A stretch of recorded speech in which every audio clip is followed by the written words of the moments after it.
जय श्री राम। कल जो वीडियो आने वाली है वो रिलेटेड होगी डेप्रीसिएशन जो एज़ पर कंपनीज एक्ट लगाया जाता है और as per income tax act. तो कंपनीज होती है उनका जो बुक्स में डेप्रीसिएशन लगता है वो लगता है as per schedule 2 of the companies act. और इनकम टैक्स में जो डेप्रीसिएशन लगेगा at the time of filing of ITR it will be different which is charge in their books of account normal proprietor partnership firm. जो depreciation books में लगता है वो as पर इनकम टैक्स लगता है तो और इनकम टैक्स में तो एज पर इनकम टैक्स ही लगेगा। तो वो डेप्रीसिएशन की अमाउंट सेम होती है एज पर बुक्स भी और जो ITR में डेप्रीसिएशन दिखाया जाता है दोनों सेम होती हैं। तो इसलिए पार्टनरशिप फर्म हो गई, इंडिविजुअल हो गया, HF होगी, उसमें डेप्रीसिएशन पर कोई भी deferred tax assets deferred tax liability नहीं बनाई जाती। That's the reason. कंपनी के लिए क्या होता है, बुक्स में डेप्रीसिएशन की अमाउंट अलग होती है और जब ITR फाइल करेंगे उसमें जो डेप्रीसिएशन लगेगा उसकी अमाउंट अलग होती है।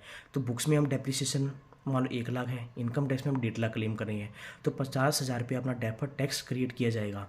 इससे जब कंपनीज़ की बैलेंस शीट बनती है उसमें डेप्रीसिएशन पर डेफर्ड टैक्स क्रिएट किया जाता है।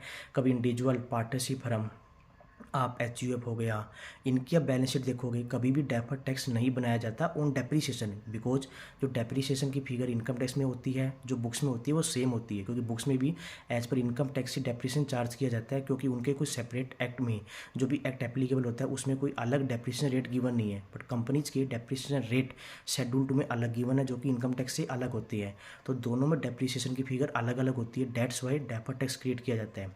तो कल वीडियो रहेगी कंपनीज पर शेड्यूल 2 के अकॉर्डिंग जो डेप्रीसिएशन लगता है उसमें क्या गिवन है, इनकम टैक्स में क्या है और कैसे डेफर्ड टैक्स निकाला जाएगा, वो डेफर्ड टैक्स एसेट्स होगा या डेफर्ड टैक्स लायबिलिटी। तो कल हम डिस्कस करेंगे deferred tax assets, deferred tax liability, depreciation schedule 2 के अकॉर्डिंग और एज पर इनकम टैक्स एक्ट। तो रेडी, कल मिलते हैं इस वीडियो के साथ। जय श्री राम।